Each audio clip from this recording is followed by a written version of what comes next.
সুপ্রিয় দর্শক আসসালামু আলাইকুম। এইমাত্র পাওয়া সকালের সর্বশেষ আপডেট সংবাদে আপনাকে জানাই স্বাগতম। শুরুতে জানাবো সংবাদ শিরোনাম।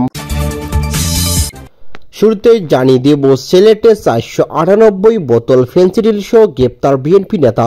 থাকছে বিস্তারিত। আরো জানাবো পিয়ার সহ 5 দফা দাবিতে সিলেটে আবারও জামাতের গণমিছিল। থাকছে বিস্তারিত। এদিকে আরো জানাবো সিলেটে এসে গুম হওয়ার স্মৃতিচারণ করলেন বিএনপি নেতা সালাউদ্দিন। থাকছে বিস্তারিত এবং সবশেষ জানিয়ে দেব ভুয়া ফেসবুক অ্যাকাউন্ট সম্পর্কে যা বললেন রুহুল কবির রিজভী। এতক্ষণ শুনছিলেন সংবাদ শিরোনাম, এবার থাকছে বিস্তারিত। সিলেটের ওসমানীনগরে র্যাপিড অ্যাকশন ব্যাটালিয়ন র্যাব 9 এর একটি অভিযানে 498 বোতল ফেন্সিডিলের মাদক ব্যবসায়ীকে গ্রেপ্তার করা হয়েছে। একই সময় তার ব্যবহৃত একটি নীল রঙের প্রাইভেট কার জব্দ করা হয়েছে। ইতিমধ্যেই র্যাব সূত্র জানায় ভোররাতে আনুমানিক 3:30টার দিকে ওসমানীনগর উপজেলার দয়ামিন ইউনিয়নের বারাকা রেস্টুরেন্টের সামনে এই অভিযান চালানো হচ্ছে। চেকপোস্ট বসিয়ে তল্লাশির সময় কোম্পানিগঞ্জ থেকে হবিগঞ্জগামী একটি নীল রঙের প্রাইভেট কার থামানো হলে সন্দেহভাজন একজন ব্যক্তি গাড়ি থেকে নেমে পালানোর চেষ্টা করে। পরে র্যাব সদস্যরা ধাওয়া দিয়ে তাকে আটক করে। আটক ব্যক্তির কাছ থেকে উদ্ধার করা হয় প্রাইভেট কারটির পিছনে ডালায় রাখা 2টি সাদা রঙের প্লাস্টিকের বস্তায় মোট 498 বোতল ফেন্সিডিল পাওয়া যায়। এর মধ্যে এক বস্তায় 250 বোতল ফেন্সিডিল এবং অন্যদের 248 বোতল ফেন্সিডিল। র্যাব সূত্র জানায় প্রাথমিক জিজ্ঞাসাবাদে গ্রেপ্তার আরিফ মিয়া স্বীকার করেছেন তিনি সীমান্তবর্তী এলাকা থেকে ফেন্সিডিল সংগ্রহ করে বিক্রির উদ্দেশ্যে নিজ হেফাজতে রাখছিল।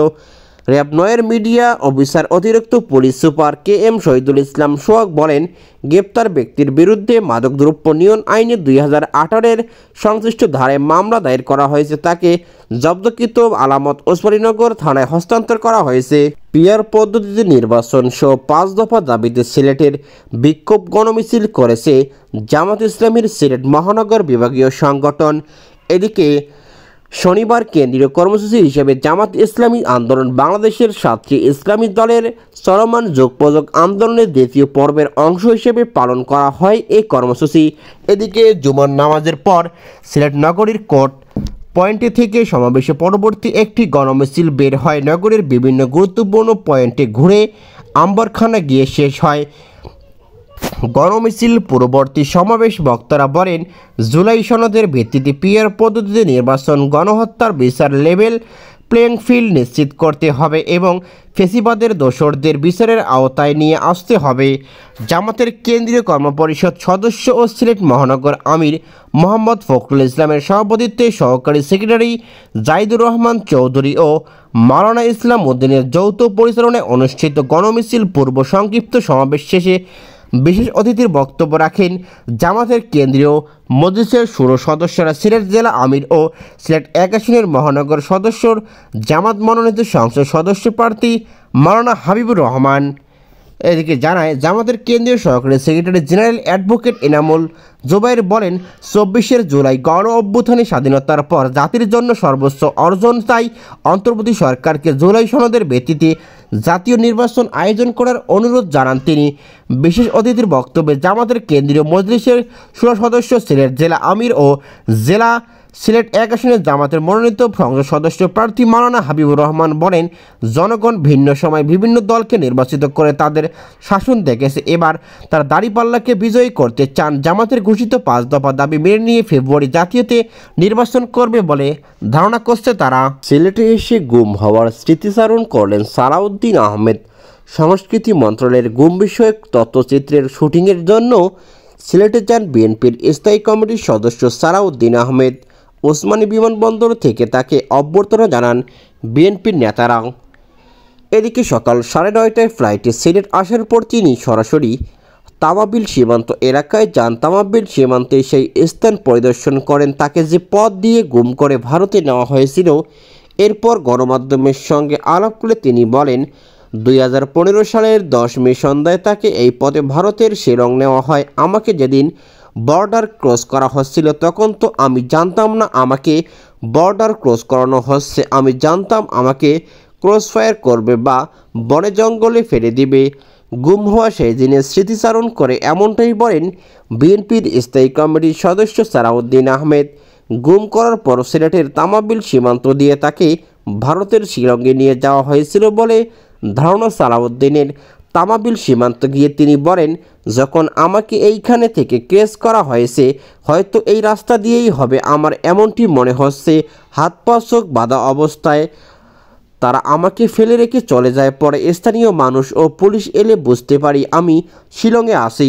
সালাউদ্দিন আহমেদ বলেন, সেখানে যখন মেন্টাল হসপিটাল নিয়ে গেল তখন ভেবেছিলাম পাগলের মতোই বাকি জীবনটা কাটাতে হবে। 2015 সালের 10 মার্চ গুম হওয়ার 63 দিন পর সালাউদ্দিন আহমেদকে ভারতের মেঘালয় রাজ্যের রাজধানীর শিলং শহরে পাওয়া যায়। আইনি জটিলতা ও মামলা মোকাবেলার কারণে তিনি প্রায় 9 বছর সেখানে অবস্থান করেন। দেশে ফেরার পথ সুগম হয় 2024 সালে 5 আগস্ট আওয়ামী লীগ সরকারের পতনের পর 11 আগস্ট তিনি দেশে ফেরেন।